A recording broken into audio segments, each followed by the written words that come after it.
Beleza. Então tá, bom, então boa noite novamente. Hoje é o oitavo encontro, né? Melhores poemas, Fernando Pessoa, com o professor Felipe Fusco, tá? Assim, um prazer te encontrar novamente aqui, porque o ano passado você estava mestrando e esse ano está doutorando. Isso é ótimo. Beleza? Então, boa noite, boa palestra, boa aula. Fique à vontade, tá bom? Bom, então, boa noite a todo mundo. Como o Eric disse, meu nome é Felipe Fusco, eu sou doutorando no programa de pós-graduação em Letras da UEL, sou bolsista com apoio da CAPES, e hoje a gente vai falar sobre o livro Melhores Poemas de Fernando Pessoa, que está sendo cobrado no vestibular da UEL. Então, vamos a ele. Primeiro de tudo, vamos entender um pouquinho o contexto histórico para ficar mais claro algumas circunstâncias. Vou falar então sobre como que estava a situação de Portugal entre 1888, que é quando o Fernando Pessoa nasce, e 1935, que é quando ele morre. Portugal passava por um período de muita dificuldade, de muitas tensões políticas e econômicas. Portugal sempre foi economicamente muito dependente das colônias, especialmente as colônias na África. Ele já tinha perdido a colônia do Brasil já fazia algum tempo, e as colônias na África estavam dando algumas tensões a mais. Era naquele período que a gente fala da partilha da África pelos países europeus, e Portugal tinha a sua fatia nesse bolo, mas basicamente Portugal só tinha uma parte porque os outros países não sabiam entre si qual deles ia pegar de Portugal, porque todos tinham poder para tranquilamente tomar todos os territórios de Portugal. Só que se qualquer um deles fizesse, ia dar briga com os outros. Então eles só não faziam por conta disso. Portugal estava nessa situação bastante tensa. E para aumentar o problema, acaba que Portugal viveu, então, em 1890, uma crise nessa questão colonial muito forte. Portugal tinha Angola e Moçambique, que, se vocês virem no mapa da África, vão perceber que são dois lados do continente. Só que o país que tem no meio, o Zimbábue, se não me falha a memória, não era colônia portuguesa, então, era colônia da Inglaterra. E Portugal tentava entrar nesse território e quase que considerava parte sua já. Porque se fosse mesmo, ia ser um benefício econômico gigantesco. Acaba que era um território inglês na época e, obviamente, Portugal não tinha como marcar com uma briga contra a Inglaterra. A Inglaterra ameaçou entrar em guerra com Portugal, que foi um período chamado Ultimato Inglês, e isso, obviamente, Portugal, como falei, não tinha condição, então Portugal abandonou essa empreitada, a crise econômica ficou cada vez pior e foi alimentando uma crise política que já existia. Em 1888, Portugal era um país monárquico. Até o Fernando Pessoa morrer, Portugal vai sair de uma monarquia para entrar num regime republicano, isso depois de muitas revoltas, boa parte delas muito frustrada. Vai entrar no regime republicano, que vai durar muito pouco tempo, porque logo depois vai ter uma ditadura, e essa ditadura vai se avolumar quando chegar o Antônio Oliveira Salazar, que daí vai começar então um período chamado ditadura Salazar, e então é quando o Fernando Pessoa morre. Ele passa basicamente por três regimes políticos diferentes em Portugal durante a vida dele, e isso já dá uma amostra de como a tensão política estava forte. Fora de Portugal, quando a gente pensa já no resto da Europa, a gente vivia o quê? A gente vivia o período da modernidade. Os avanços científicos e tecnológicos estavam entrando cada vez mais na vida das pessoas. Estava se desenvolvendo meios de transporte mais rápidos, então o vapor já era muito utilizado, as viagens marítimas ficavam bem mais curtas, as malhas de ferro já estavam conectando cada vez mais a Europa e os continentes próximos. A vida estava ficando mais rápida já a partir desse momento. E hoje a gente sabe que isso só ficou cada vez mais longe com os celulares e etc. Os meios de telefonia estavam sendo desenvolvidos nessa época, né? Primeiro com os fonógrafos e outros meios, e todos esses avanços tecnológicos vão causar mudanças muito grandes na vida das pessoas. Além disso, as ciências estavam percebendo o quê? A mecânica clássica, aquela lá criada pelo Newton, estava começando a enfrentar alguns problemas. Ela não estava dando conta de resolver todas as questões que apareciam. Então a gente vai ter o Max Planck fazendo experimentos por essa época também. E o que ele vai concluir? ele vai perceber que se você repetir determinado experimento com todas as circunstâncias exatamente iguais em outro momento, o resultado pode variar. E isso para a mecânica clássica era inadmissível. Se você tinha as circunstâncias repetidas igualmente, você ia ter o mesmo resultado. O Max Planck estava percebendo que em algumas coisas não. Então, você estava começando a demolir os modelos da física. Além disso, é a época em que surge a psicanálise. E o que a psicanálise vai mostrar? Bem, o mundo já é bem fragmentado, então. O indivíduo também. O Freud vai aparecer e vai mostrar o quê? Que o ser humano, que a psique humana, ela é dividida em estruturas. E a gente só conhece mais ou menos bem uma delas, que é o consciente. O inconsciente, subconsciente, todas as demais derivações ali, a gente não conhece e pior, eles influem na parte que a gente conhece. Então, o indivíduo passa a ser visto com desconfiança. O indivíduo passa a ser uma realidade fragmentada. Tudo isso vai ferver um caldo ali e nas artes isso vai ter um reflexo muito claro que são as vanguardas europeias do final do século XIX e início do XX. Então, futurismo, expressionismo, surrealismo, todos esses ismos vão aparecer como respostas a essas mudanças que estavam acontecendo. Em Portugal, a gente começa por esse período o modernismo. Em 1915, o Fernando Pessoa, junto com alguns amigos, encabeça uma revista chamada Revista Orfeu, e ela vai ser o marco inicial do modernismo português nas artes. Essa revista vai se chegar a editar 3 números dela, mas o terceiro já vai ter sido proibido pela polícia. O Fernando Pessoa vai se reunir com os seus colegas de novo e vai fazer outras revistas, algumas delas com um número só, igual a Centauro, para justamente tentar abalar o cenário artístico português. E qual que era o projeto deles nesse momento? Primeiramente, era uma certa oposição ao saudosismo. Portugal estava com uma tendência artística muito clara de saudosismo, que é meio que um simbolismo, né, o movimento simbolista que a gente vê na escola, só que com os tons nacionalistas. Portugal tem muito, durante muito tempo, tem uma fixação nessa questão nacionalista. A literatura brasileira também tem da sua maneira, né? Mas Portugal tinha essa fixação e, como eu falei, como estava tendo muita tensão política e econômica, acaba que o nacionalismo fica forte nesses períodos. E vai terminar a vida do Fernando Pessoa com Portugal entrando numa ditadura de direita extremamente conservadora. Deus, pátria e família era o lema do Salazar. Então, é um período em que o nacionalismo estava forte nas artes. E o Fernando Pessoa vai tentar, junto com seus amigos, emplacar essas revistas em Portugal para criar uma certa oposição a isso.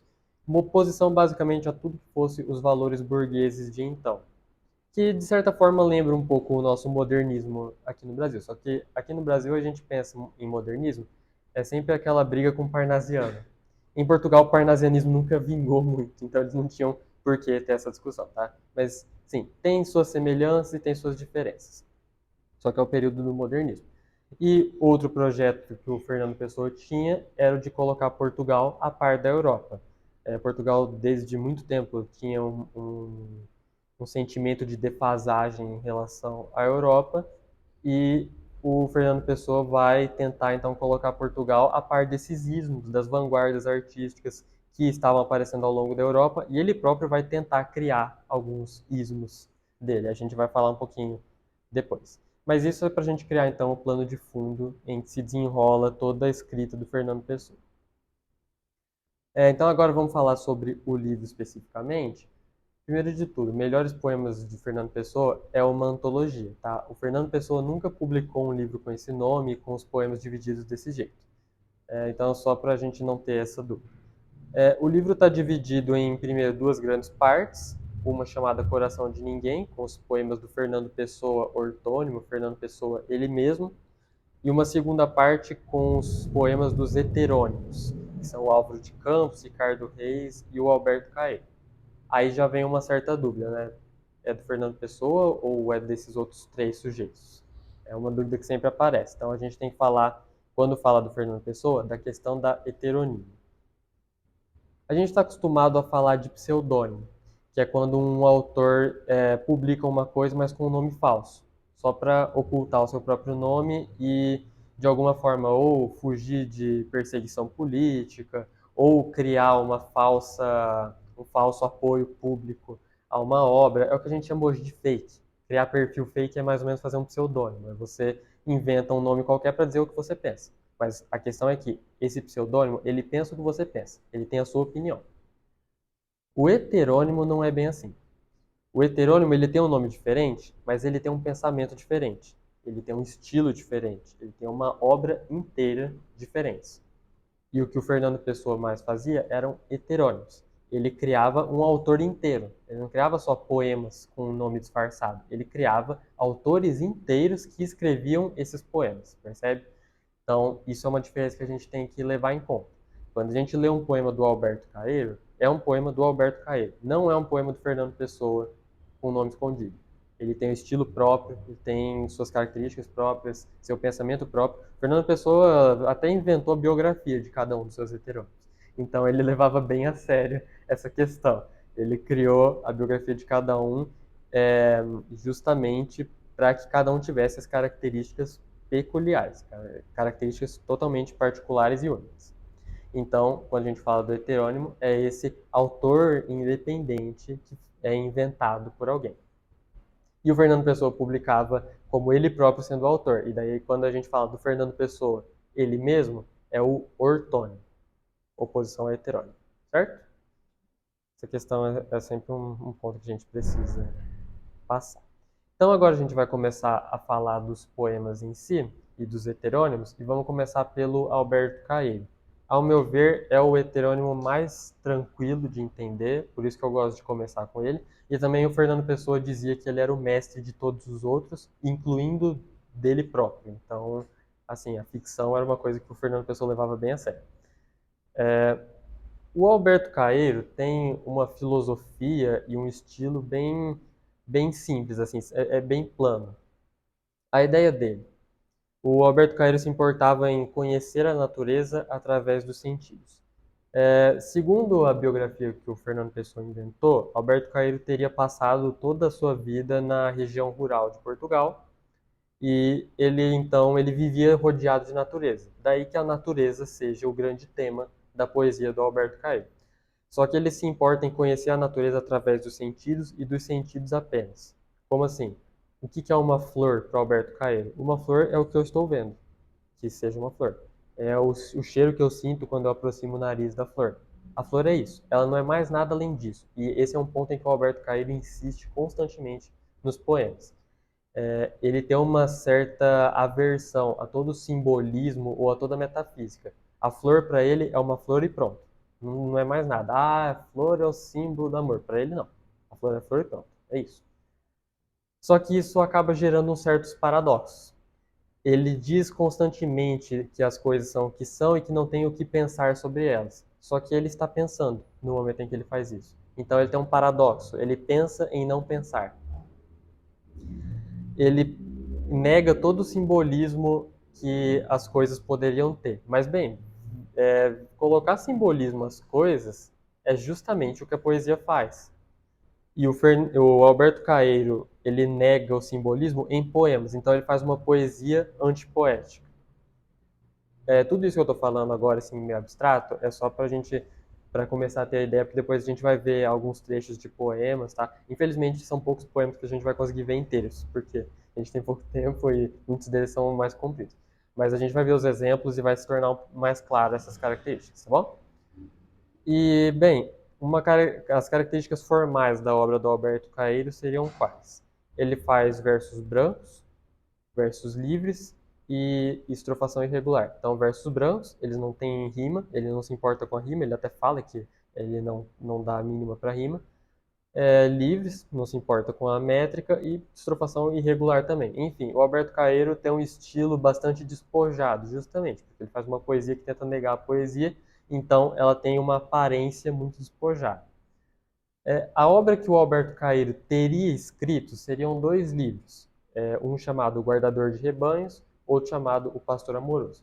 Como muito do que o Fernando Pessoa escreveu, e agora eu estou falando Fernando Pessoa para generalizar todos os heterônimos também, como muito do que ele escreveu, ele não publicou ou publicou esparso em revistas. a obra do Alberto Caeiro teria sido publicado alguns poemas aqui e ali em revistas.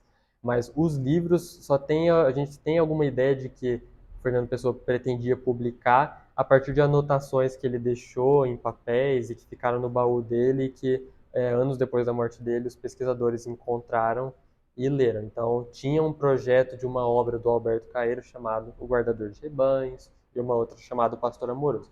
Esses livros que eu estou colocando entre aspas são todos porque é só o projeto e esse livro em si nunca foi publicado. Certo? Então vamos ver um pouquinho dos poemas do Alberto Caeiro e alguns trechos deles para a gente ter uma ideia melhor. Diz no nono poema do Guardador de Rebanhos, o eu lírico diz: penso com os olhos e com os ouvidos, e com as mãos e os pés, e com o nariz e a boca. Pensar uma flor é vê-la e cheirá-la, e comer um fruto é saber-lhe o sentido. Lembra do que eu disse sobre conhecer a natureza através dos sentidos? Nessa primeira estrofe ele enunciou todos os sentidos, basicamente. Os olhos, a visão, os ouvidos, a audição, mãos e os pés com o tato, nariz com o olfato, boca com o paladar. Como que ele pensa é com os órgãos dos sentidos. Então ele só quer conhecer a natureza através dos sentidos. Percebe? E pensar uma flor para ele é o quê? É vê-la e cheirá-la. Comer um fruto é saber-lhe o sentido. Aqui tem até um jogo com a palavra saber, porque em Portugal saber significa também sentir o gosto ou o cheiro de alguma coisa. Então, se você chega na cozinha e ela sabe a maçã, é porque ela está com cheiro de maçã. Então, percebe que aqui ele tem um duplo sentido. Comer um fruto é saber-lhe o sentido, quer dizer, é sentir o gosto dele, mas é saber, é conhecer, é pensar, conhecer a natureza através dos sentidos. Certo? Bem, como eu falo, o Alberto Caeiro eu acho que é o mais simples, assim, é o mais tranquilo de entender. Num outro poema, o que, que o lírico diz? Leve, leve, muito leve, um vento muito leve passa, e vai-se sempre muito leve. E eu não sei o que penso, nem procuro sabê-lo. Pensar em não pensar. O vento é o vento, e o que, que eu sei? Eu não sei nada, mas o vento é o vento. É isso. O Alberto Caeiro tem esse estilo de certa simplicidade, só que ele, muitas vezes, ele argumenta, ele pensa no não pensar, e daí que a gente encontra esse paradoxo, né? Então, eu não sei o que penso, nem procuro saber. Ó, ele já está falando sobre o que ele pensa. Então, você tem um paradoxo, ele está pensando em não pensar. Em um outro trecho de um poema, diz o eu lírico: porque o único sentido oculto das coisas, elas não terem sentido oculto nenhum. É mais estranho do que todas as estranhezas e do que os sonhos de todos os poetas e os pensamentos de todos os filósofos, que as coisas sejam realmente o que parecem ser e não haja nada que compreender. Sim, eis o que os meus sentidos aprenderam sozinhos. As causas não têm significação, têm existência. As causas são o único sentido oculto das coisas. Quer dizer, toda a ideia de que tem algum mistério ou de que tem algo oculto por detrás da realidade, o Alberto Caeiro vai sempre rechaçar essas ideias. Ele vai ter sempre uma oposição a todo o simbolismo e a toda a metafísica. Percebe que ele dá um ataque aqui aos sonhos dos poetas e aos pensamentos dos filósofos. O Alberto Caeiro tem sempre uma aversão à metafísica. As coisas são o que são e pronto. Então, o grande mistério das coisas para o Alberto Caeiro é o mistério é que tem pessoas que pensam que tem um mistério. É esse que é o argumento que ele vai jogar nesse poema. E como eu falei para vocês, ele faz uma poesia antipoética. Então, o próprio fato de já estar em versos o que ele diz já configura de certa forma que é poesia, e ele faz poesia negando poesia. Vamos ver alguns momentos em que ele deixa isso mais claro. Os pastores de Virgílio tocavam avenas e outras coisas e cantavam de amor literariamente. Depois, eu nunca li Virgílio. Para que o havia eu de ler? Mas os pastores de Virgílio, coitados, são Virgílio, e a natureza é bela e antiga. Aqui ele está simplesmente atacando o grande nome da poesia latina, que é o Virgílio. E mais, e isso é um ponto importante também, como o Alberto Caeiro faz uma poesia sempre situada na natureza, ele teria um livro chamado Guardador de Rebanhos, outro chamado Pastor Amoroso. Ele se coloca, o eu lírico, sempre como o quê? Como um pastor. E o Virgílio é o pai latino da poesia pastoril. As éclogas são do Virgílio. As geórgicas são do Virgílio. E ele está atacando aqui o grande nome da poesia pastoril latina. Então, o Alberto Caeiro, ele faz uma paródia da poesia pastoril. Ele se coloca como pastor, mas ele nega toda a poesia pastoril que veio antes dele. É um poema em que isso fica muito óbvio, que é o poema 10 do Guardador de Rebanhos, porque é uma conversa entre dois pastores. A conversa entre dois pastores é um gênero clássico, é a écloga. O Virgílio fez muitas éclogas. E daí é irônico que o eu lírico vem e diga, né? Depois, eu nunca li Virgílio, mas está falando sobre Virgílio. Ele falava o que o Virgílio cantava, mas ele nunca leu o Virgílio, né? Então, enfim, o Alberto Caeiro é cheio dos paradoxos por conta disso. E no outro poema, um trecho famoso dele, não me importo com as rimas, raras vezes há duas árvores iguais, uma ao lado da outra. Então, o estilo dele sendo descrito por ele próprio. Não tem interesse em rimas, não tem interesse em uma estrutura muito bem definida, em métrica regular para os versos. Esse é o Alberto Caeiro. Creio que ele é o mais fácil, o mais simples mesmo. Depois a gente abre para perguntas, tá? Eu não estou abrindo agora, mas também se aparecer alguma dúvida muito importante e não der para passar sem ela, por favor, interrompam e perguntem, tá? Bem, então a gente passa agora para o próximo heterônimo, que é o Ricardo Reis, o Arcos. Ele eu já acho um pouquinho mais complicado, mas é mais por conta da sintaxe dele do que por qualquer coisa. Bem, dentro da biografia que o Fernando Pessoa inventou para os heterônimos, o Ricardo Reis seria o quê? Ele seria um latinista e um helenista. Então, quer dizer, ele é um estudioso de latim e de poesia latina, estudioso do grego e da poesia grega. Então, adivinha qual dos heterônimos que é um imitador de poesia clássica? O Ricardo Reis. Ele estudava essas coisas. Ele imitava a poesia clássica. E quem imita a poesia clássica? A gente também dá um nome para isso no século XVIII. Eram os Árcades. Tomás Antônio Gonzaga, Cláudio Manuel da Costa, Boccage. Então o Ricardo Reis é um Árcade, só que ele é um pouco mais perdido no tempo. Ele é um Árcade mais tarde. Então, bem, como ele faz uma poesia que imita a clássica, as características da poesia dele são, em grande maioria, características da poesia clássica. Ele cultiva a vida moderada, sem paixões arrebatadoras, o epicurismo. Vamos aproveitar, mas com moderação. E se perder a moderação também, aí é sofrimento. Bom, então vamos aproveitar a vida moderadamente. Por conta disso, o estilo do Ricardo Reis é um estilo sóbrio, é um estilo comedido, sem arrebatamento emocional. Ele prega que as pessoas não tenham arrebatamento emocional, ele faz uma poesia com um comedimento muito grande também, que tem seu reflexo na poesia clássica. Ele sugere, ele exorta aos interlocutores que eles sigam o fluxo do destino, que eles deixem o tempo correr sem tentar controlar. Isso é estoicismo. Assim, resumindo tudo, todas essas tendências, resumindo bem grosseiramente. Isso é estoicismo. E o Ricardo Reis, ele invectiva os outros ao estoicismo. Ele sugere o estoicismo para as pessoas. Características formais. Poesia clássica, sempre que a gente lê, ela é meio difícil, porque parece que a ordem... Tem sempre aquela pirraça de escrever numa ordem difícil, né? A gente sempre lê e parece que tem que fazer um esforço para ver em que parte que cada coisa devia estar. Parece que é uma certa teimosia da poesia clássica. Não era, é que o latim e o grego não têm obrigação nenhuma de seguir a ordem direta que a gente fala no português. Eles escreviam nessa ordem porque era uma ordem que fazia total sentido para eles. Mas a imitação de poesia clássica gosta de manter ainda essas inversões sintáticas. Então, o Ricardo Reis vai fazer inversões sintáticas. E aí que eu falo, às vezes o poema do Ricardo Reis é mais difícil, porque a gente tem que ordenar as partes dele, do que pelo que está dizendo em si, porque o que ele está dizendo é fácil de resumir. Só que o Ricardo Reis pratica isso, que é o hipérbato, essa figura da inversão sintática. E se você quiser ser elegante, você pode falar que é um hipérbato latinizante, porque é um hipérbato de imitação de poesia latina, certo? E como imitação de poesia clássica, ele valoriza a métrica e a estrofação. Mas as rimas ele não dá muita atenção, não. Os versos são brancos. Poesia clássica não rimava. Poesia latina não rimava. O Ricardo Reis não faz questão nenhuma de rimar também. E um comentário aqui que eu só vou fazer porque ele apareceu um pouquinho disso no último vestibular. O Ricardo Reis tem uma obra que teria algumas fases. Teria, mais especificamente, uma última fase, uma produção no final da vida, ali de 1930 até a morte do Fernando Pessoa, em que o Ricardo Reis ele pega uma voz um pouco mais metafísica e mais nihilista. Ele fala muito da dissolução do ser no nada.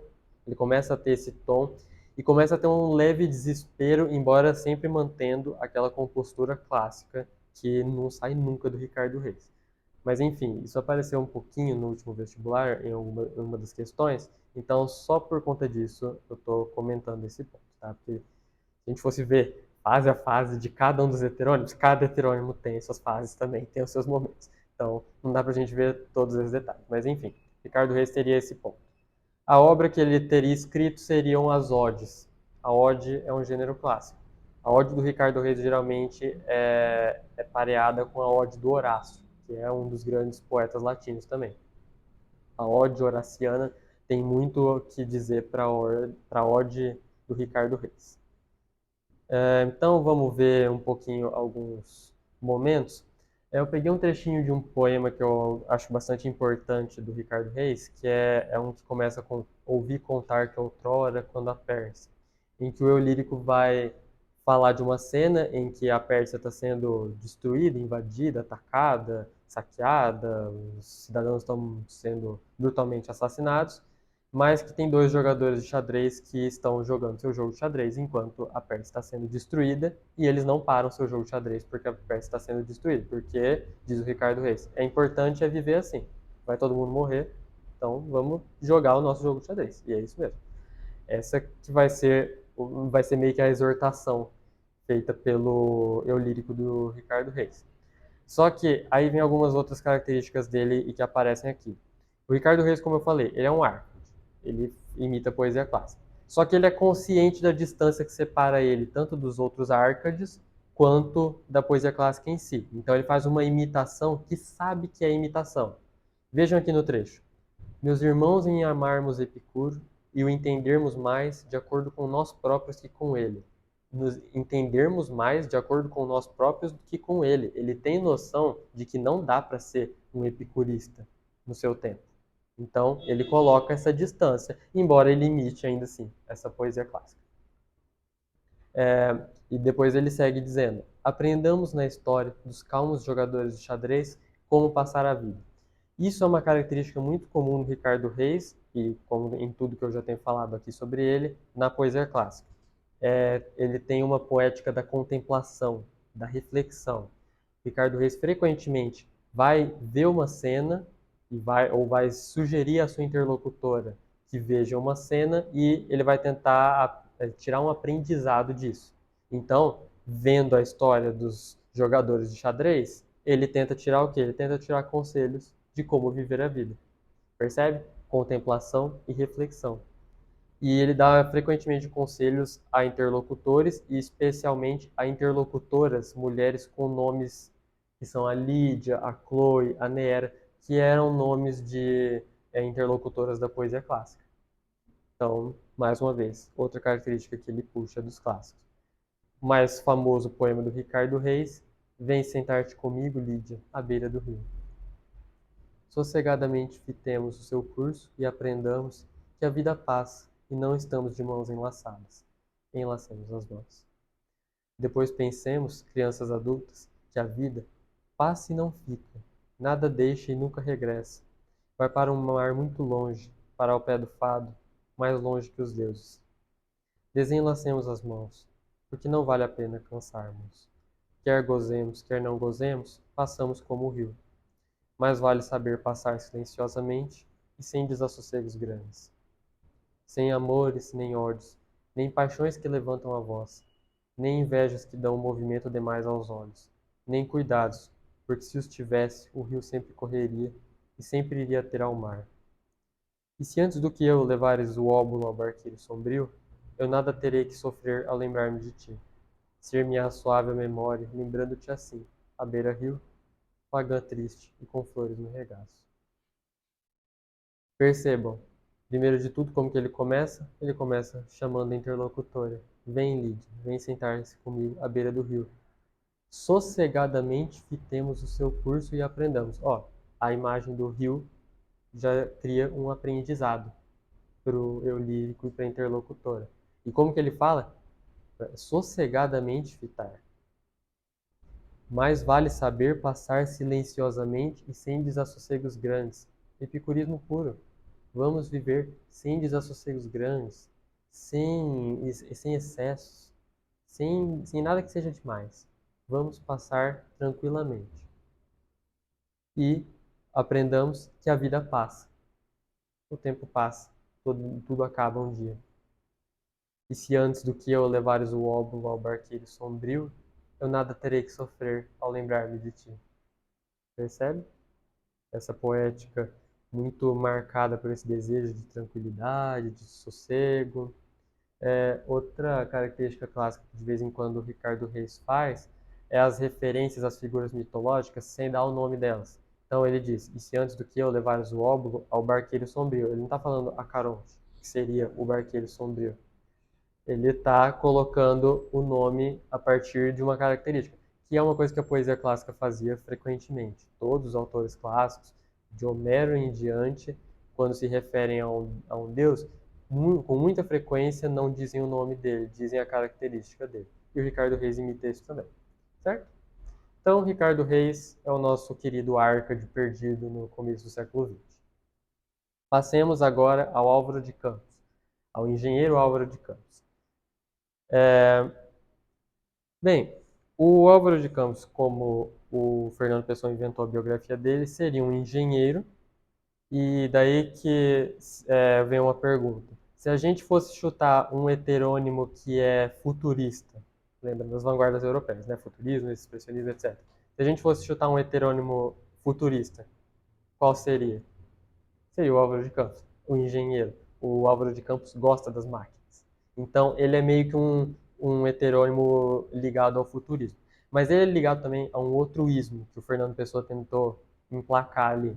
Foi o sensacionismo. E isso é uma característica fundamental do Álvaro de Campos.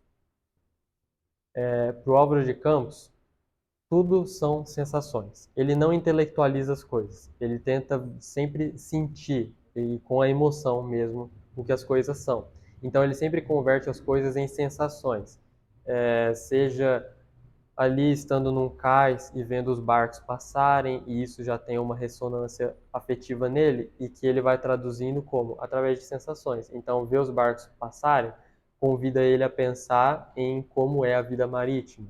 Pensar na vida marítima já faz ele sentir como é o pirata, por exemplo.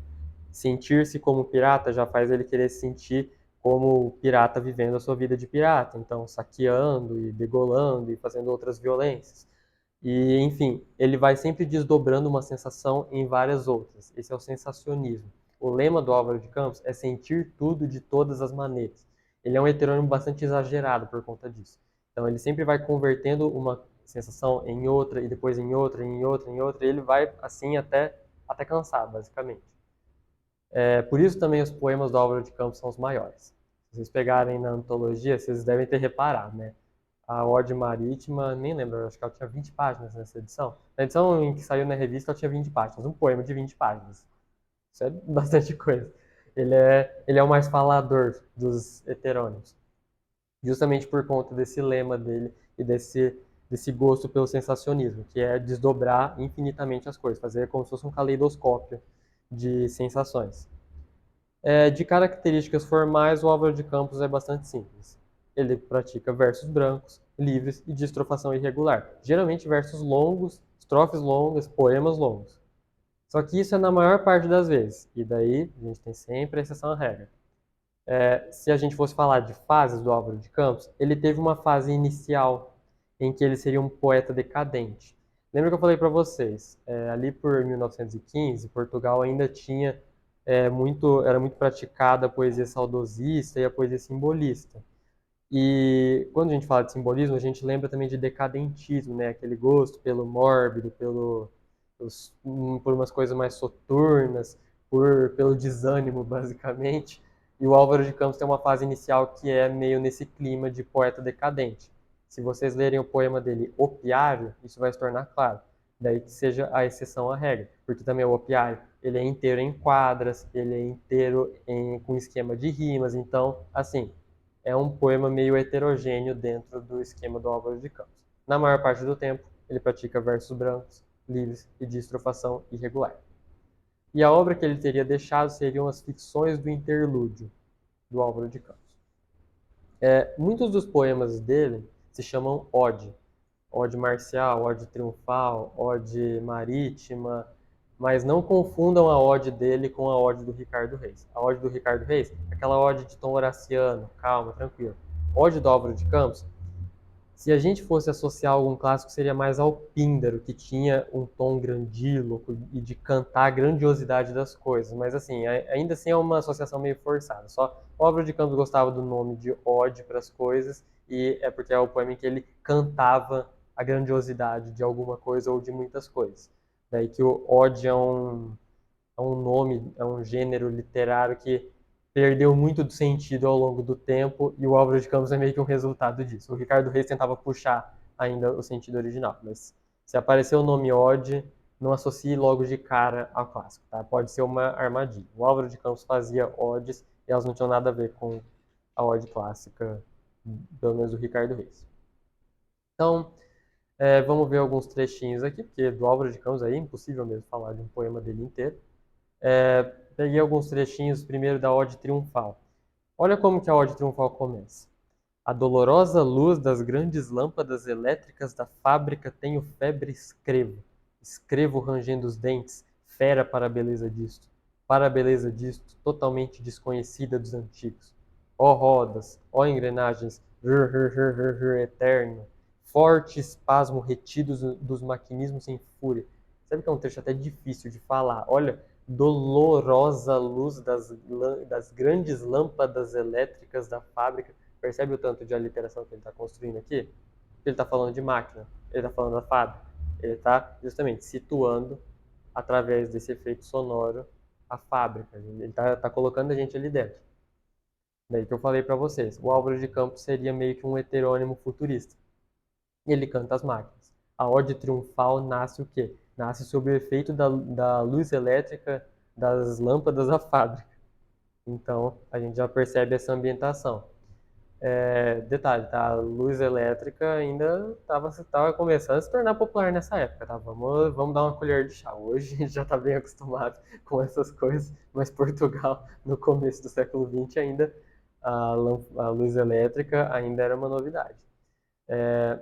E o Álvaro de Campos também tem essa poética da espontaneidade. É uma coisa muito simples, é uma coisa muito banal e muito comum que vai criar nele aquele monte de sensações diferentes e aquele poema extremamente prolixo. Então percebe, o que começa a ode triunfal é o fato do eu lírico estar sob o efeito da luz elétrica.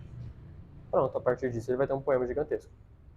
Percebe? A Ode Marítima, que é o maior dos poemas dele, mesma coisa. É simplesmente estar ali no cais vendo os navios vai ser, entre aspas, o pretexto para um poema gigante. Então ele tem essa poética da espontaneidade. Ó, uma coisa simples criou um poema enorme. O Álvaro de Campos é bastante emotivo e ele exagera as coisas. Então ele tem um sentimento hiperbólico, um sentimento exagerado. Então, só um trechinho aqui para dar uma ideia disso. E arde minha cabeça de vos querer cantar com um excesso de expressão de todas as minhas sensações, com um excesso contemporâneo de vós, ó máquinas. Percebe esse tom grandioso dado a toda a emoção, todo o sentimento? É bem uma prática comum do Álvaro de Campos. E nesse desdobramento sem fim das sensações, acaba que ele vai perceber de vez em quando um mistério imponderável da existência que está que já é debaixo das coisas. Então, ainda na Ode Triunfal, aquela que começou falando sobre a luz elétrica das fábricas, vai ter um momento em que vai ter uma sensação ligada à infância, e o eu lírico diz: na nora do quintal da minha casa, o burro anda a roda, e o mistério do mundo é do tamanho disso. Limpa o suor com o braço, trabalhador descontente. A luz do sol abafa o silêncio das esferas e havemos todos de morrer. Percebe como ele muda o tom, fica meio sombrio de repente. Isso nesse desdobrar de sensações. E percebe, o mistério do mundo é do tamanho disso. É o quê? A imagem de um burro andando em círculos, para ele, é o mistério do mundo. Então, esse mistério imponderável que jaz na existência, o Álvaro de Campos vai encontrar de vez em quando, depois de muito desdobrar as suas sensações. Daí também que uma figura que ele gosta muito seja da repetição e a outra a da gradação. Ele repete muito, ele grada muito. Por quê? Para esgotar o sentido, para dar essa sensação de excesso das coisas. E no final ele vai acabar percebendo uma náusea existencial e um nada, um vazio completo que está nas coisas. Então, um texto da Tabacaria, que esse eu acho que é o poema mais famoso do Álvaro de Campos, assim, sem dificuldade, é o mais famoso mesmo. Em um determinado momento, o eu lírico vai dizer: tenho sonhado mais que o que Napoleão fez, tenho apertado ao peito hipotético mais humanidades do que Cristo, tenho feito filosofias em segredo que nenhum Kant escreveu. Percebe o grau do exagero? Sonhado mais que o que Napoleão fez. Napoleão fez bastante coisa. Feito mais filosofias do que Kant. Kant escreveu bastante filosofia. Apertado mais humanidades do que Cristo. Esse é o exagero mais marcado, assim, para algum cristão isso pode até ser blasfemo, eu acho. Mas esse é o exagero que caracteriza o Álvaro de Campos. E daí vocês veem a repetição. Tenho mais que, tenho mais que, tenho. A repetição vai dando essa sensação do exagero, do hiperbólico. E depois ele continua. Mas sou, e talvez serei sempre, o da mansarda, ainda que não more nela. Serei sempre o que não nasceu para isso. Serei sempre só o que tinha qualidades. Serei sempre o que esperou que lhe abrissem a porta ao pé de uma parede sem porta. E cantou a cantiga do infinito numa capoeira. E ouviu a voz de Deus num poço tapado. Crer em mim? Não, nem em nada. Percebe que de repente vem essa náusea existencial, esse vazio, esse nada. Crer em mim? Não, nem em nada. Então, depois de um certo esgotamento nas sensações, o Álvaro de Campos parece encontrar sempre um vazio, sempre esse vazio existencial, uma náusea com esse vazio. Agora, então, a gente passa para o último nome importante da noite, que é o Fernando Pessoa, ele mesmo agora, Fernando Pessoa ortônimo. Só um momentinho, por favor.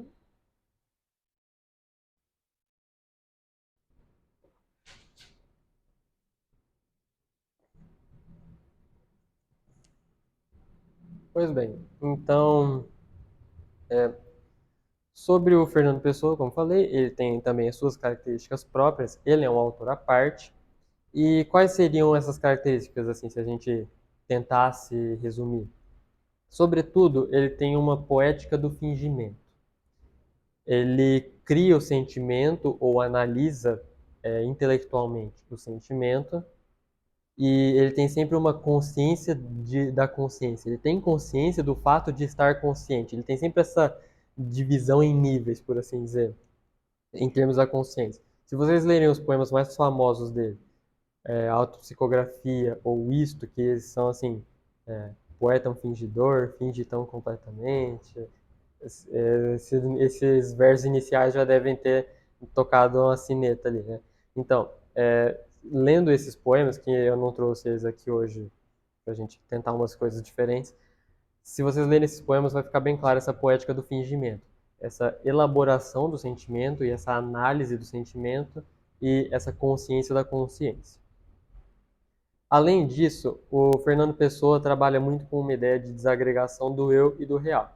Se ele cria o próprio sentimento e analisa o próprio sentimento, se ele tem consciência da própria consciência, ele tem uma noção de uma distância entre a consciência dele e, por assim dizer, tudo aquilo que a consciência dele faz. Então ele tem uma desagregação do próprio eu e do real.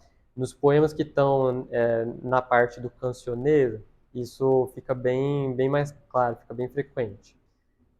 Só que, além disso, o Fernando Pessoa tinha um gosto pela mística. Ele traduzia alguns livros de teosofia, ele gostava muito de ocultismo, chegou a se encontrar com alguns ocultistas, e isso imprimiu uma marca na poesia dele. Tem muitos poemas dele marcados por uma ideia de mística. Então, se vocês lerem o poema Iniciação, que está na antologia, vai ficar bem claro essa coisa da mística. Tem até referência a neófito, né, que são os graus do iniciado. E no livro Mensagem, que foi o único livro em português que o Fernando Pessoa publicou na vida, a mística também aparece bastante. A gente já vai falar sobre um dos poemas do Mensagem. E bem, de características formais do Fernando Pessoa, ele tem um gosto grande por formas e metros populares, especialmente quadras, né, estrofes de 4 versos, gosta bastante das estrofes de 4 versos, e redondilhas menores, redondilhas maiores, versos de 8 sílabas, são bastante frequentes na obra do Fernando Pessoa, ele próprio, do Ortônio. Então, os poemas do Cancioneiro e do Mensagem gostam muito dessas formas. Mas também não é a única, não são as únicas que ele praticou, tá? Não é regra absoluta, tem sempre exceção. E, bem, como eu disse para vocês, o Fernando Pessoa tentou criar alguns ismos ele próprio, ele tentou fazer umas vanguardas dele mesmo. E uma delas, que seria uma inicial, é o paulismo. Não é paulismo de Paulo, tá? É paulismo de Paul, que é pântano. Vinha do primeiro verso de um poema dele, o Impressões do Crepúsculo. Todos esses poemas que eu estou falando aqui estão na antologia. E seria um ismo do vago e do sutil. Então, se vocês lerem o poema Paus, que é um apelido, perdão, o poema Impressões do Crepúsculo, vocês vão ver que no fim parece que a gente não consegue dizer nada do que está acontecendo ali. Parece que ele é uma coisa vaga e bem confusa, pura e simplesmente. Porque justamente era uma estética que o Fernando Pessoa estava tentando inventar com ele. Era um ismo do vago e do sutil. Então ele teve essa tentativa, mas ele abandonou bem cedo. Daí que o Impressões do Crepúsculo seja meio que o único poema do Fernando Pessoa nesse estilo. A gente já vai falar sobre o outro estilo que ele tentou fazer. Da obra que o Fernando Pessoa publicou, então, como eu disse para vocês, ele só publicou um livro em português durante a vida, foi Mensagem, em 1934, um ano antes de morrer.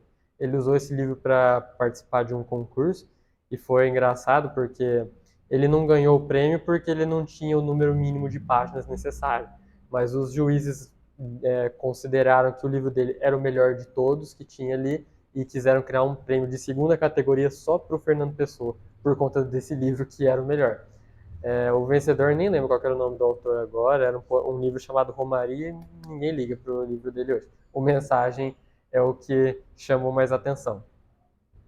Esse foi o único livro em português, o Fernando Pessoa publicou, se não me engano, eram outros 2 em inglês.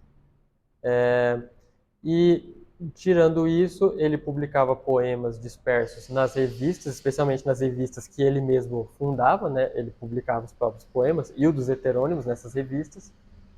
E ele também publicava algumas prosas nesses meios, e uma parte do que ele escreveu também ele deixou guardado no baú dele e só foi descoberto muito tempo depois. É até hoje muito difícil de falar dos poemas que a gente tem dele, porque em muitos casos a gente está lidando ainda assim com poemas que ele não publicou e que os estudiosos debatem se a gente conhece eles na forma final, se não era o Fernando Pessoa fazendo às vezes uma estrofe e depois reescrevendo embaixo. Então, assim, editar o Fernando Pessoa é muito complicado.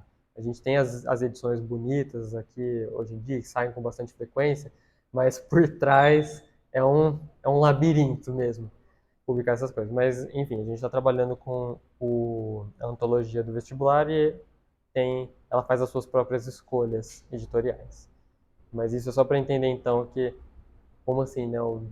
Basicamente, o maior nome da poesia portuguesa, ele publicou um livro só em português. De certa forma, sim. Mas ele publicava os poemas dispersos e ele tinha uma participação bem grande em muitas frentes. Bom, então agora vamos ver alguns trechos de poemas do Fernando Pessoa. Como eu falei para vocês, ele tentou fazer alguns ismos, e o segundo ismo dele era o interseccionismo. O nome já dá a dica. Intersecção é o quê? Quando duas retas se encontram. Vamos ver um trechinho do Chuva Oblíqua, que seria o poema manifesto do interseccionismo. Atravessa esta paisagem o meu sonho de um porto infinito, e a cor das flores é transparente de as velas de grandes navios, que largam do cais, arrastando nas águas por sombra, os vultos ao sol daquelas árvores antigas. E os navios passam por dentro dos troncos das árvores, com uma horizontalidade vertical, e deixam cair amarras na água pelas folhas, uma a uma dentro. Já está bem confuso, né? Mas percebam, interseccionismo, a primeira palavra do poema é atravessa, ele já vem com uma noção de cruzamento. O interseccionismo era justamente o quê? Era tentar atravessar duas coisas, especialmente paisagens. Então começa o poema dizendo o quê? Atravessa esta paisagem, tá, a gente está lidando com uma paisagem, e o que está atravessando essa paisagem? O meu sonho.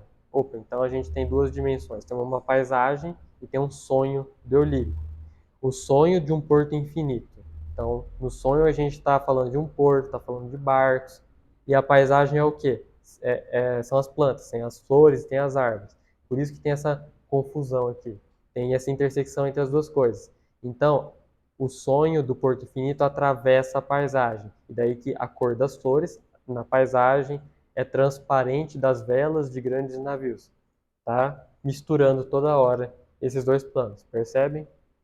Então, o interseccionismo é um pouco dessa confusão ali entre dois planos, entre abstrato e concreto, entre sonho e real, né? Aqui, ó, paisagem e sonho.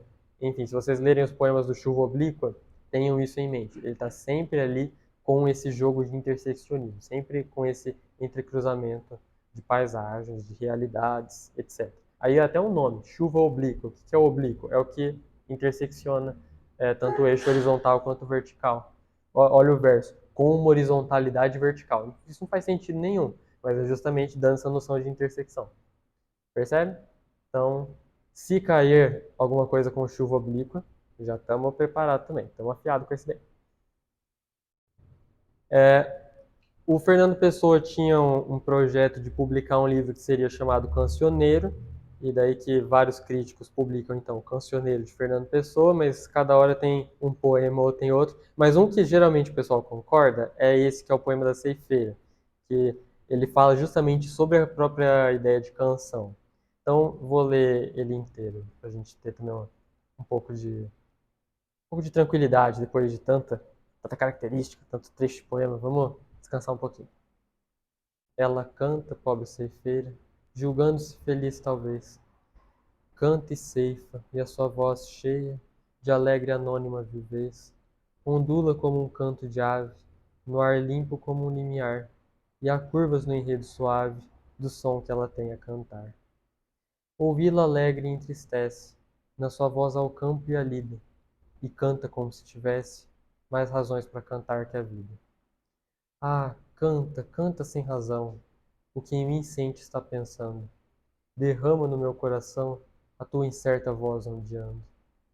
Ah, poder ser tu sendo eu, ter a tua alegre inconsciência e a consciência disso, ó céu, ó campo, ó canção, a ciência pesa tanto e a vida tão breve.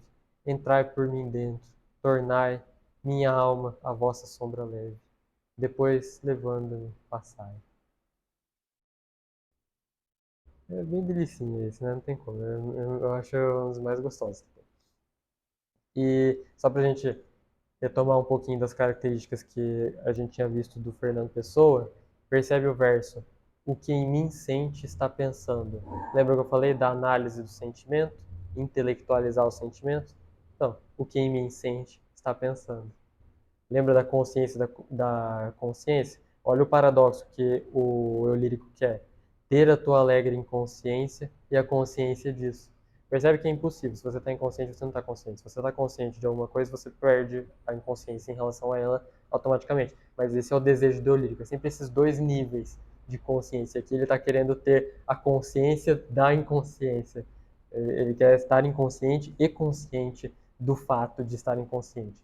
Então, a gente trabalha com essas antíteses, esses paradoxos frequentes no Fernando Pessoa. E também todo o tom do poema é o de canção, é o de poesia popular. É uma canção sobre uma ceifeira cantando. Então ele já tem essa ambientação popular toda. Certo? Então, o último.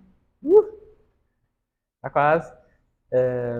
Vou falar um pouquinho sobre o Mensagem e agora sim, sobre o Mensagem, sobre esse livro, como ele foi o único que o Fernando Pessoa publicou e ele tem umas características bem próprias, eu acho importante demorar um pouquinho mais sobre ele.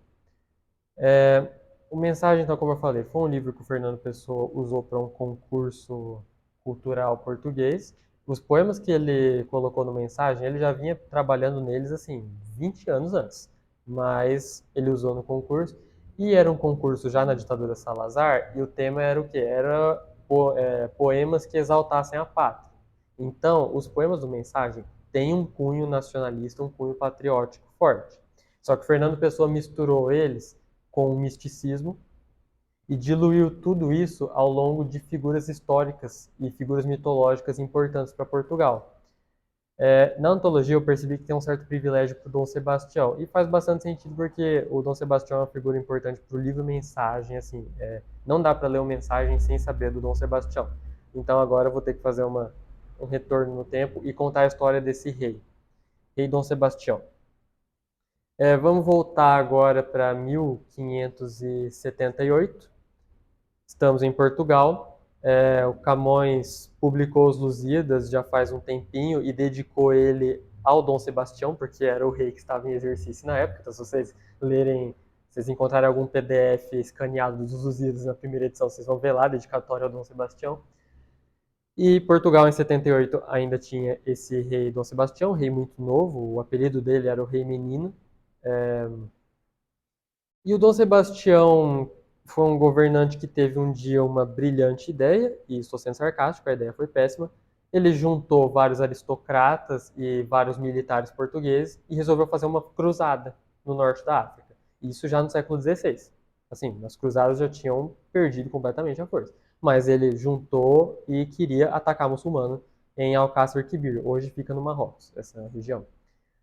Ele foi com a sua companhia e o resultado foi um fracasso violentíssimo. Votou pouquíssima gente, todo o resto morreu, incluindo o próprio Dom Sebastião. Então, Portugal, o rei português basicamente se suicidou numa cruzada. E isso depois acabou dando uma crise política enorme em Portugal. Mas um outro ponto interessante é que, embora Dom Sebastião tenha, obviamente, morrido, o corpo dele nunca voltou para Portugal.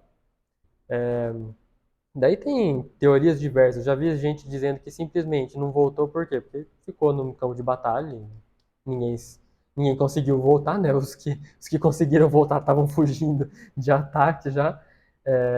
Outros dizem que os muçulmanos naquela região tinham o costume de desmigalhar os ossos realmente de todos os mortos. Enfim, tem muitas teorias de por que Dom Sebastião sumiu.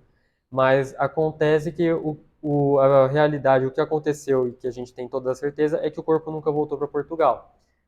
E bem, sem corpo, sem morto. Na crença popular, foi meio que esse o raciocínio. Acabou que, então, se começou uma crença de que Dom Sebastião não morreu. Na verdade, ele foi arrebatado pelos céus, pelo próprio Cristo para os céus, por isso não tinha o corpo, porque Cristo levou o corpo dele junto. E um dia Dom Sebastião retornaria para começar isso no juízo final, quando Cristo voltasse, e Dom Sebastião voltaria junto para começar então o último império sobre a Terra, o Império Cristão meio português sobre a Terra, e quando, enfim, no fim do mundo seria isso que aconteceria para a crença sebástica. Essa crença vigorou durante bastante tempo e eu falei com o tom como se fosse só nas camadas populares. Tudo bem, tinha figuras populares, né? Teve muito caso no Santo Ofício de gente que foi queimada porque acusava ter visões de Dom Sebastião, mas não foi só nos meios mais populares, os eruditos também apoiaram. Padre Antônio Vieira, por exemplo, fez uma interpretação sebastianista do livro de Daniel. Daí que, se vocês lerem a antologia, vocês devem ter visto um momento que se fala sobre o Quinto Império. O Quinto Império é uma parte da mitologia sebástica que o padre Antônio Vieira fez. O padre Antônio Vieira interpretou que no livro de Daniel tinha uma crença de que teria um quinto império, que ninguém sabia bem o que seria ou quando seria, e o padre Antônio Vieira começou a jogar a palha de que seria o império iniciado por Dom Sebastião quando ele voltasse. Então, o quinto império é essa crença também que envolve. Os poemas que envolvem o Dom Sebastião e que estão na antologia, todos eles circulam um pouco em torno desse rei. E daí que eu falei, né? Então, o padre Antônio Vieira falou, o Gregório de Matos zombou dos sebastianistas, ele chamava de bestianistas por conta da crença dele. E, enfim, essa foi uma crença que vigorou bastante tempo em Portugal e Fernando Pessoa se aproveitou dela. Daí que o poema do Mensagem Dom Sebastião, tem dois poemas Dom Sebastião no Mensagem, um deles é o quê? É o próprio rei dizendo, esperai, caí no areal e na hora adversa, que Deus concede aos seus, para o intervalo em que esteja a alma imersa em sonhos que são Deus. Que importa o areal e a morte e a desventura, se com Deus me guardei? É o que eu me sonhei que eterno dura, é esse que regressarei. Percebe essa construção mística em torno do rei. Não, o que vai voltar não é o corpo físico dele. O corpo físico não importa. O que importa é o areal e a morte desse corpo físico. É o que eu me sonhei, que eterno dura. É a ideia que o Dom Sebastião representa que vai voltar. É o espírito de Dom Sebastião que vai voltar. Isso publicado em uma época que passou por muitas tensões políticas em Portugal. Isso retomando então um mito nacionalista intenso, um devaneio de poder gigantesco de Portugal, de que Portugal seria o país que dominaria o mundo no juízo final, basicamente. Então, enfim, achei importante falar um pouco nesse ponto do Mensagem, porque realmente muitos poemas do Mensagem jogam com essa ideia, a maioria dos que estão aqui na antologia também. Só para comentar o outro, tem um lá sobre as Ilhas Afortunadas. Falei para vocês que teve uma mulher, acho que isso foi no século XVII, que ela foi processada e executada pela Inquisição porque ela saiu falando que ela teve um sonho e que nesse sonho ela viu Dom Sebastião.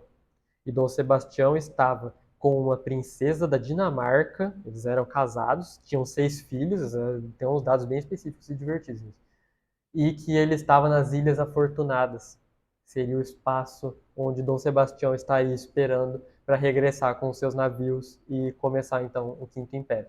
Então, enfim, as alusões ao Dom Sebastião são frequentes no Mensagem. Se lerem os poemas, já tenham essa noção. E eles estão sempre ligados a essas noções de mística, certo? Gente do céu, eu falei bastante. Deixa eu ver até que horas são, que eu acho que eu extrapolei. Nossa, extrapolei bastante o horário. Bem, onde dá pra gente encontrar mais sobre o Fernando Pessoa, né? Eu sei que nem sempre dá pra gente acessar as antologias e que às vezes a gente tá com vontade de ler mais Fernando Pessoa. Isso é super legal. E acaba que a obra do Fernando Pessoa tá inteira em domínio público. Então, se vocês forem no portal domínio público, na própria página principal vai ter até um link que é Obras de Fernando Pessoa. Já vai levar você para tudo que tem de Fernando Pessoa que está digitalizado lá. É facinho, acessível, tranquilo. E tem a página do Arquivo Pessoa também, que daí é uma página portuguesa que também disponibiliza tudo que os pesquisadores conseguem registrar e transcrever do Fernando Pessoa e tenta até dividir realmente dentro das obras. Então, os heterônimos estão lá divididinhos por cada heterônimo, do Fernando Pessoa ele próprio. É bem facinho de acessar, beleza?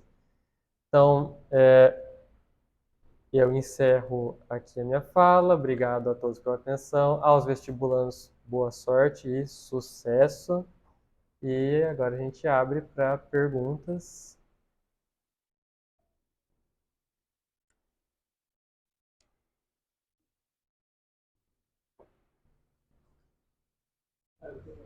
Pode perguntar. Se tiver métrica e rima, assim, tiver um conjunto das duas, é o ortônimo. Olha, Dá pra generalizar desse jeito? é sempre meio perigoso, porque tem sempre algum que dá uma exceção, sabe? Mas geralmente, de forma curta, com rima e métrica regular, geralmente é do ortônimo. Os dele costumam rimar assim, com muita frequência mesmo, ele tinha um gosto. Só as iniciativas, as outras iniciativas que ele tentou, né, paulismo, interseccionismo, aí ele não faz questão de rimar. Mas geralmente curto com rimas, curto inclusive no tamanho dos versos e com rimas, geralmente é do ortônimo.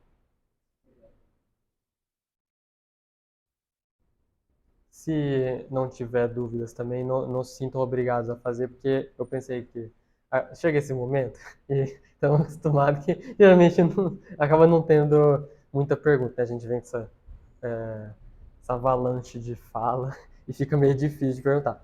Se vocês quiserem, eu peguei aqui as questões do último vestibular que foram sobre o livro do Fernando Pessoa, trouxe elas aqui, a gente podia ter um momento assim bem cursinho para tentar fazer elas, né, ver juntos, tirar as dúvidas que podem ter aparecido sobre elas, né, que talvez alguém tenha feito o último vestibular, tenha feito como treineiro, etc. Então, vocês topam? Pode ser? Se tiver alguma dúvida também quiser interromper, pode ir. Para. Nossa, não vamos fazer vestibular agora? Então tá, Obrigado pela Adorei. Ai, Gente, vocês têm que aproveitar. Porque o cara sabe. obrigado, eu agradeço Tá muito. saindo sempre, toda segunda-feira? Acho que os próximos vão ser na semana que vem e na outra. Ah, eu vou acompanhar lá pelo Instagram. Porque realmente tem coisa muito interessante pra gente sentir a poesia do outro jeito. Os próximos eu não me lembro de que livros eram. Acho que naquela estante, numa estante mais ali, tinha lista dos livros do vestibular e tinha um papelzinho com a programação dos próximos. Dá para acessar também. Pois, então tá. Obrigado, viu? Eu que agradeço a atenção. Obrigado. Então, vamos dar uma olhadinha nas questões, pode ser? Beleza. Então tá, eram as questões de 14 a 17, daquela parte de línguas, literatura. Tá, então a primeira questão 14 era sobre o poema 1. Vamos ler ele rapidinho. Nada fica de nada, nada somos. Um pouco ao sol e ao ar nos atrasamos, da irrespirável treva que nos pese, da humilde terra imposta, cadáveres adiados que procriam.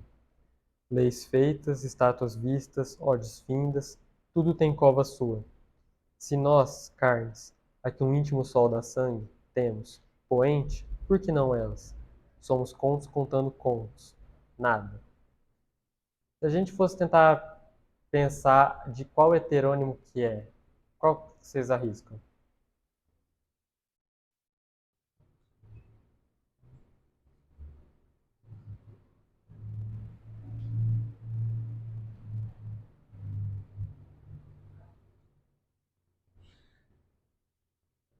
Podem tentar, esse é o momento para arriscar. Sobre qual que é o tema que ele está falando? Morte, efemeridade, Morte e efemeridade. também meio niilista, né? Tá, também tá com um tom um tanto niilista, sim. Isso. Qual, qual heterônimo que arrisca, será? Quais que falam sobre a morte?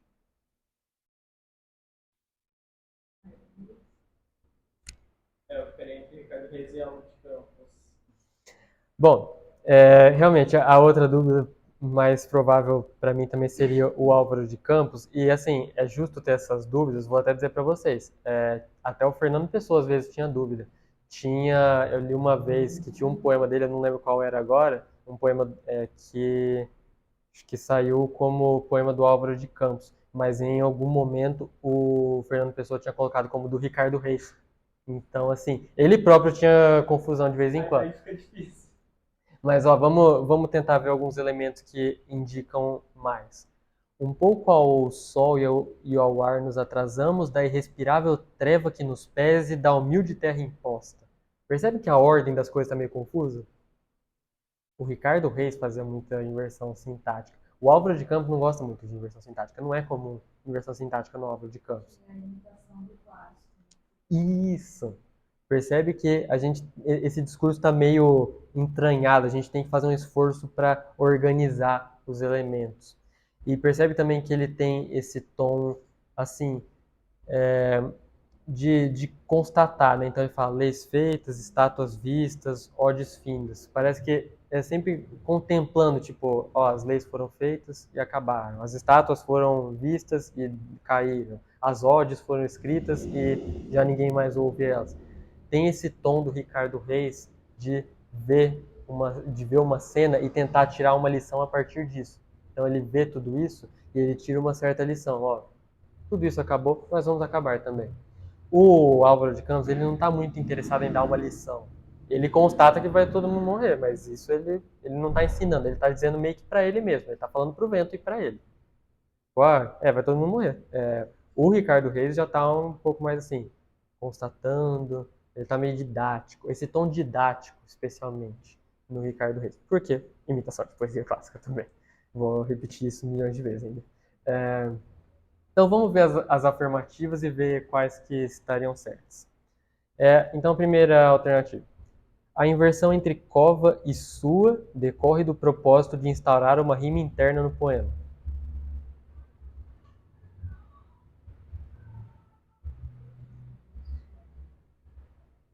Tá ali na segunda estrofe. Tudo tem cova sua. Que rima. Tá bem nada a ver, assim, não tem rima em lugar nenhum. E como a gente já identificou que é do Ricardo Reis, também não tinha interesse em ter rima. Tá? Então, essa 1 tá nada a ver. 2. O termo tudo proporciona um paradoxo e um impulso contraditório diante dos empregos de nada no poema. O tudo tá ali também no mesmo verso, né? Tudo tem cova sua. E o nada aparece no começo. Nada fica de nada, nada somos. Tá. Essa aqui tem uma certa armadilha em jogo. Realmente, você tem uma certa oposição entre tudo e nada. São ideias contrárias. Mas elas estão dando paradoxo? Não estão. O paradoxo é quando você tem ideias contrárias que estão entrando em conflito.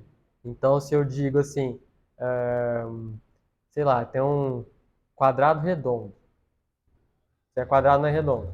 É um paradoxo isso. Certo? É uma coisa que não faz sentido.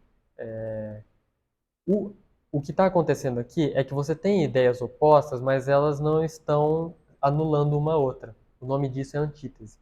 Aí a diferença entre antítese e paradoxo. A antítese, você tem ideias opostas, mas elas podem coexistir. Elas só estão, assim, são palavras que são que são opostas, mas elas estão perto uma da outra.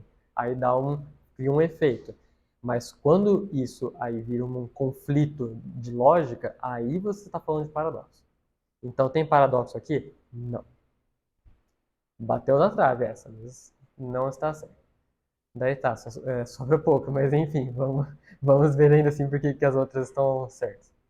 O sentido de cova é oposto ao de sol e ar. Sim, cova é uma oposição a sol e ar, que aparecem antes, sem gerar, contudo, inconstância no sentido geral do poema. Ou seja, fazendo uma antítese. De fato, ele fala da cova se opondo a sol e ar, sem criar nenhuma contradição lógica. Então, certo, isso é uma antítese. Não é um paradoxo, é uma antítese. E a alternativa 4 o espírito lúgubre produzido pelo termo cova é antecipado pelo último verso da primeira estrofe. O último verso da primeira estrofe, cadáveres adiados que procriam. Cadáveres antecipam o sentido de cova.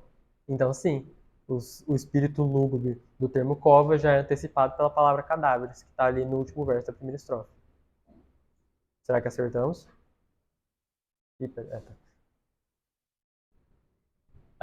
Perfeito. Olha, sucesso. Esse vestibular tá no papo mesmo, hein?